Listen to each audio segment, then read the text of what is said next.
Hello, I'm Sumi Somaskanda. From the BBC World Service, this is The Global Story. The United States has long been seen by many as the world's leading superpower. It is home to the globe's biggest military and political force, but its diplomatic challenges are many. From the wars raging in Europe and the Middle East, to the growing influence of global rivals like China, to the potential proliferation of nuclear weapons in Iran and North Korea. The job of President of the United States is one which has long stretched beyond its national borders. But this year's presidential candidates, Donald Trump and Kamala Harris, have very different ideas about how to manage America's complicated relationship with other powerful nations. The outcome of the 2024 U.S. election could have far-reaching impacts on people across the globe. So what is America's place in the world today? And how would Donald Trump and Kamala Harris shape that role?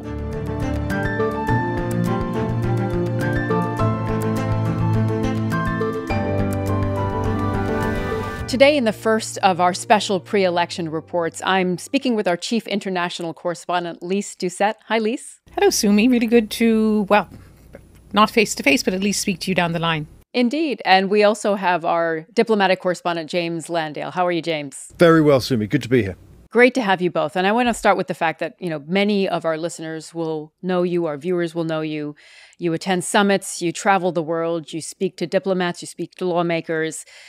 In these conversations, what is the broad sense you're getting on how people right now see America on the world stage? I think the one word I would use is uncertainty. I think that in the short run, the world is watching and waiting for the outcome of the election in November. To see what impact that will have on US policy. And I think more broadly, I think they're just looking at the United States thinking this is a country that is in transition, that it's moving. And it's a country that is having a debate with itself about what role it should play in the world. And it's been doing that for many years, and it continues. And I think so. The world is sort of watching and waiting to see what the next direction of the US is, but they're not yet certain which way it will go. We are very much in a different political world than the world, say, decades ago, where we spoke of a bipolar system, we spoke of two superpowers, sometimes we spoke of one superpower, the United States. But I'm really struck in this moment that there is a growing number of countries who say, we do not look east or west, we look first at our interests and we decide in which direction we should look, whether it's to Washington or Moscow or London or somewhere else, or perhaps not even anywhere at all, depending on what's best for us. We have these new phrases in our lexicon now. We hear about the global south. Some people say, well, that's not right. Some people say the majority. But I'm still struck that there are some places in the world where the United States is still the essential power in the issue of Ukraine, because it is the world's biggest military power by far, and because President Biden made a point not just of being engaged on Ukraine, but taking the lead on Ukraine. On the Israeli-Palestinian conflict, because for Israel, the only power which matters, the only power it will listen to, and it's not really listening to it as much as America would like now, is the United States. And it was like that in Afghanistan. So I'm always struck, for all of the talk of America withdrawing from the world, that there are still places that even though they criticize the United States, they still look to it. Picking up on what you were saying, Lise, if you look at U.S. influence and where the U.S. is engaged in diplomacy or in conflicts today, how has that changed over the course of this century? And I know that's a huge question. One big difference is if we go back, let's say, more than 2 decades, where you had the U.S. military intervention in Afghanistan. You had the US-led military intervention in Iraq.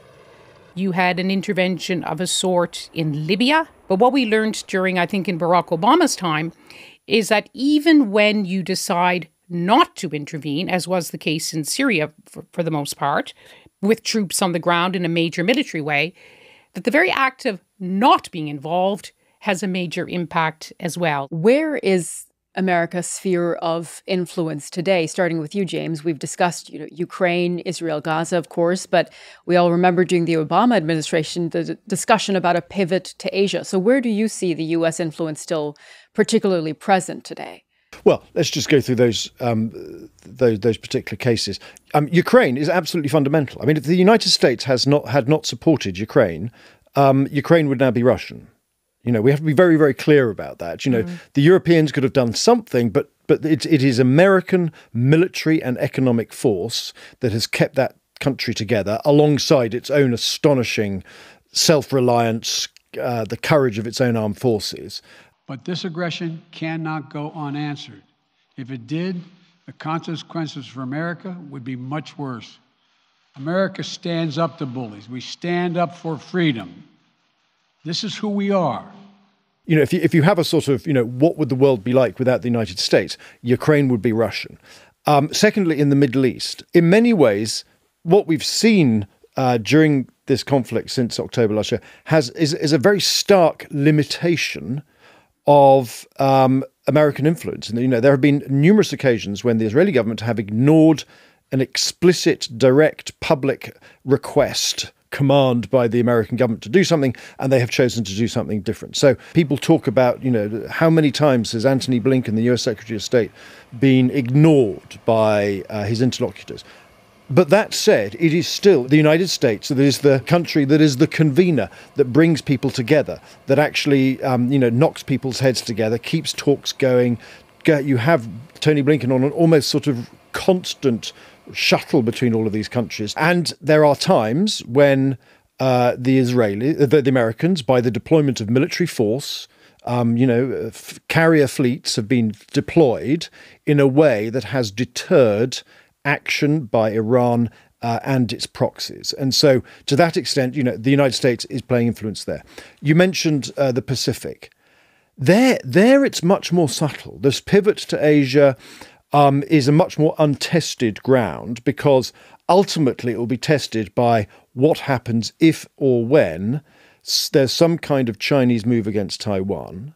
And that will be the big moment of test of the future American power, as how does America react in that circumstance? And that is occupying a huge amount of time and thinking in Washington.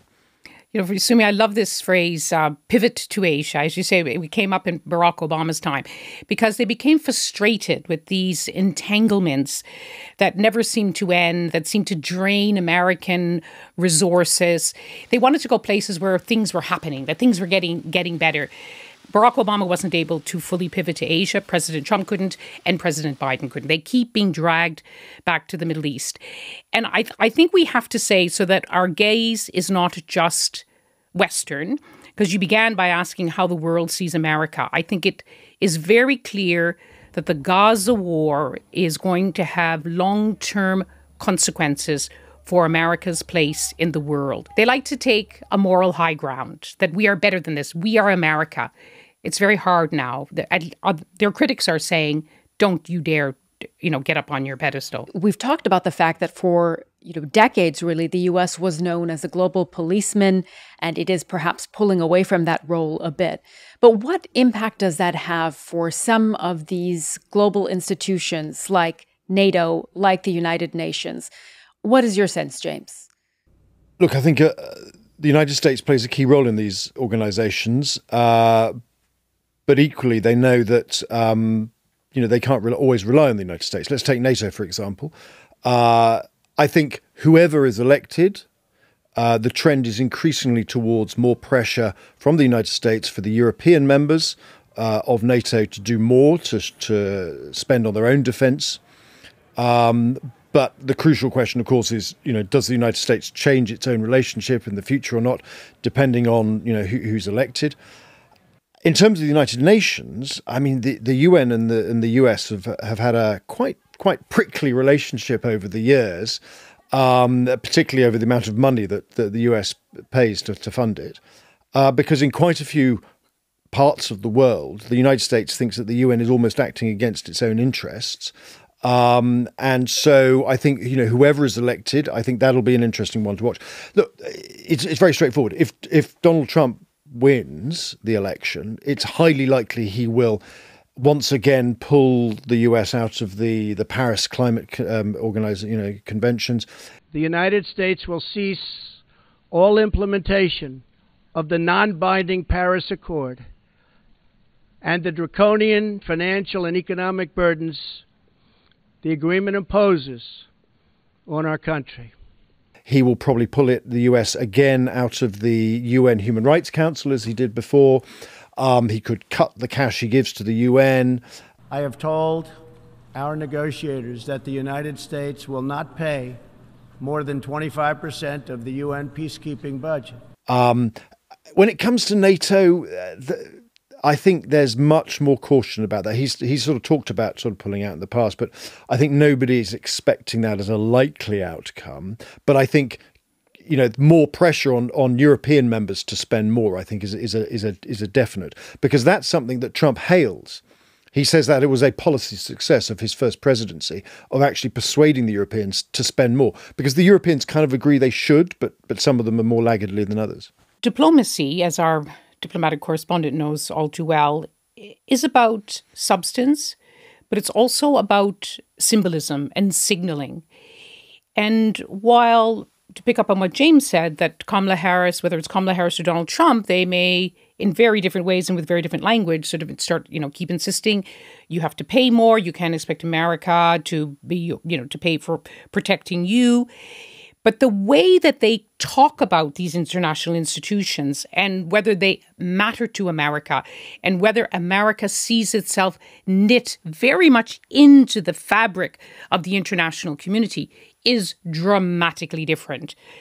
Take NATO, where President Trump, and I went to most of the summits where President Trump used to stand by Jens Stoltenberg, the NATO Secretary General, talking about a ripoff, a waste of time, that, you got to pay up, and if you don't pay up, we're going to pull out.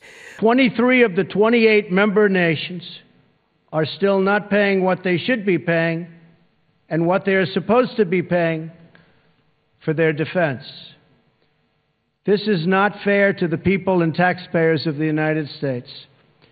Whereas Kamala Harris, and of course we haven't seen her very much on the world stage, but she was at the Munich Security Conference, arguably one of the major international security gatherings in Munich in February. And there she was sending a message to world leaders, to the transatlantic relationship, which is what Munich emphasizes, how important it is to America, its sense of self, its sense of security. You wouldn't see, but President Trump did not go to the Munich Security Conference and make the rest of the world feel good about themselves. And I think since Donald Trump, and President Trump would regard this as one of his successes, he's made Europe feel more vulnerable and made them say, right, okay, we can't depend on America anymore. We should actually take care of things ourselves. Certainly. And if you look at the new power blocks forming, we discussed China and Russia, and we look at the shift in what that means for U.S. influence abroad. They, in some spheres, are seen as a challenge to the United States. Where do you think that is most pronounced, James? It's most acute when it comes to Russia, because that is the hot war of the moment in Ukraine. But the long-term challenge to the United States is obviously from China. Economically and diplomatically, the Chinese take international institutions incredibly seriously. They will compete hard for every elected post, because the more bodies they have in all the key places of influence, they think it's good for projecting power, and it's good for actually being powerful in a way that the rest of the world is still, I think, only catching up. Economically, for the United States, China is the great competitor. Post-COVID, the United States has been incredibly focused on making its economy less dependent on Chinese supply chains. So that is where the competition for the United States is most acute at the moment. And that brings us to the election in November and these two vastly different candidates, Kamala Harris and Donald Trump. And Lise, you were mentioning you've covered Donald Trump at the NATO summits extensively, and that language that he used often with allies was one that was criticized by those allies. But he also focused on personal relationships, didn't he? On meeting Vladimir Putin and what that relationship looked like. Did he achieve anything, do you think, through that personal approach? Well, he likes to think he did. He talks about his great friendship, the letters he wrote to the North Korean leader. He talks about his relationship with President with President Putin.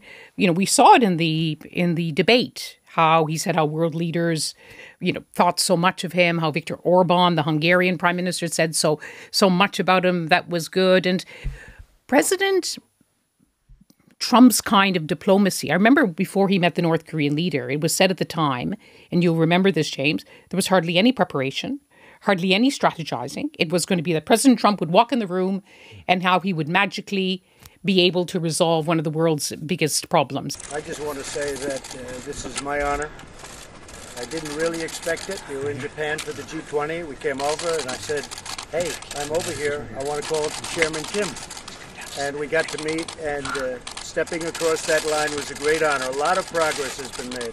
A lot of friendships have been made, and this has been in particular a great friendship. So I just want to thank you. That was very quick notice, and I want to thank you. He always says, I can resolve this crisis in a day. This would, the Gaza crisis wouldn't have started if I was in power. Ukraine war wouldn't have started if I was in power. He wants to be seen as the mediator in chief. I think the reality is that the North Korean leader didn't move one jot. Perhaps it was a temporary easing in tension.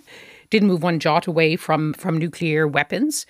Didn't stop President Putin from, eventually invading Ukraine. The Abraham Accords, which did provide a framework to allow some Arab states to engage more closely with Israel, but there was some backroom dealing to basically push some Arab states to give, essentially bribing them, if I use that word, or convincing them, providing gifts of different sort to ensure that they joined the club.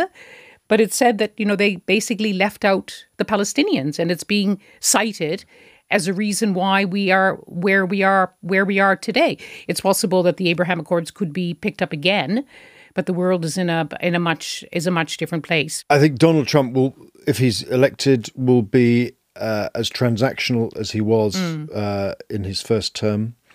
He will once again, as you say, believe in the power of his own personal diplomacy. In terms of, I think that his time in office is. I think there were a few more successes. I think that the fact that he called out the Chinese in a way that was so clear and so precise in terms of saying, look, actually, you know what, this has got to stop. The theft of all that intellectual property, the aggression in the South China Sea and other parts of that part of the world, the exertion of Chinese power, that calling out of the Chinese push, I think surprised the Chinese, and the Chinese as a result have pushed back. Do you remember all that talk about Chinese wolf warrior diplomacy and the incredibly punchy, aggressive? That has all gone now, and the Chinese are much more sort of let's talk, let's engage, it's much more sotto voce on the world stage. And I think that was just a sort of gut reaction by Mr. Trump that was more. It was something that I think many in the West felt needed to be done. And President Biden has kept a bit of that. And has kept some of that. The problem with the Trump sort of diplomacy is that, and you hinted at this, Lise, is that it tends to be grand gesture with very little preparation and not much follow-up. And that comes to diplomacy, it comes to military action. I mean, do you remember when he took military action against the Syrians for the use of chemical weapons, just to show the world that he wasn't President Obama?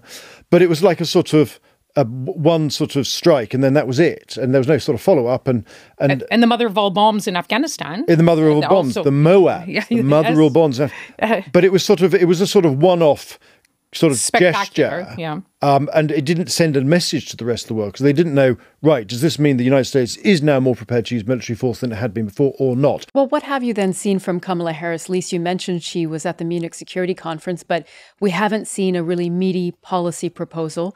We know that she's spoken a bit about the war in Ukraine, about the Israel-Gaza war. Do we have a sense of how and in which way she would deviate from President Biden in her dealings with the world? We haven't really seen her in action. I know some of the people around her who I've known on, covering Iran, covering European, and they're very good. They know the score. So as always, as you know, with the president, if it is President Kamala Harris, she will have the State Department, she will have the weight of American diplomacy and all of the envoys she already has around her, and they will help her forge a policy. Will she be that much different from President Biden? Probably not.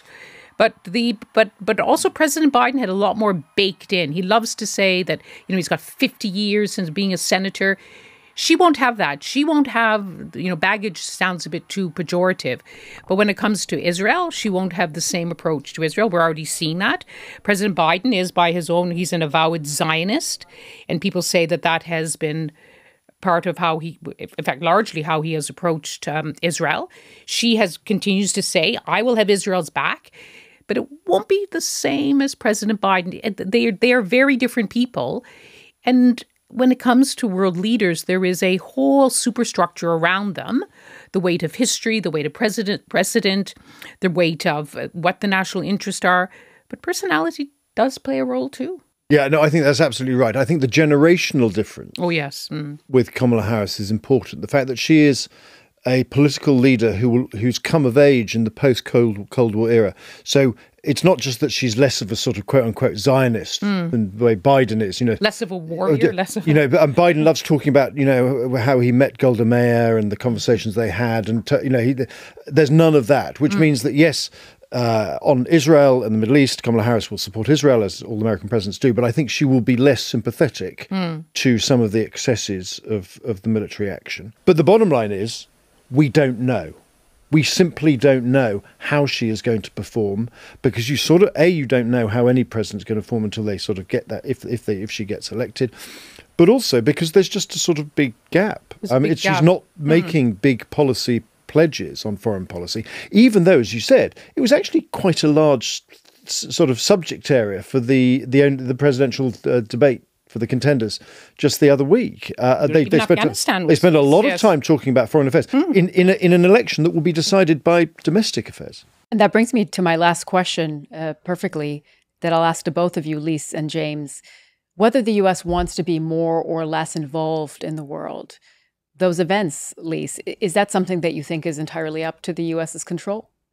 There are certain issues, areas, interests that America will have to be involved by weight of its military might, its economic power, and because we live in a world, to use an American expression, what happens in Vegas doesn't stay in Vegas. And I'm always struck by how in recent years, the crises of our time, whether it was not an epidemic, but a global pandemic, not climate change, but a climate crisis, the Ukraine war, the Gaza war, crises of our times go far beyond borders, such that old American maxim, foreign policy is domestic policy.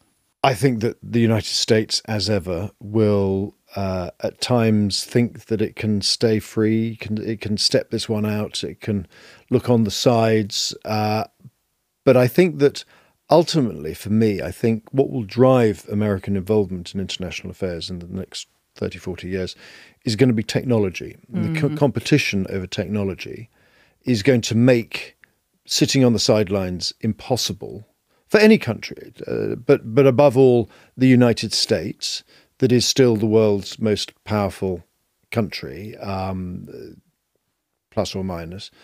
And I think that, yes, there will be political imperatives and pressures that drive its leaders to say, yeah, we're not necessarily going to get involved in every conflict and every war, but the United States will forever want to be where the decisions are made. Lise, James, thank you so much for that fascinating discussion. Good to be with you, Sumi and James. Thanks very much. I really enjoyed it. If you want more episodes of The Global Story, you can find us wherever you get your podcasts. Each day, we dive deep into one international story, bringing you analysis from around the world. Subscribe so you never miss one of our podcasts. Thank you so much for watching, and goodbye.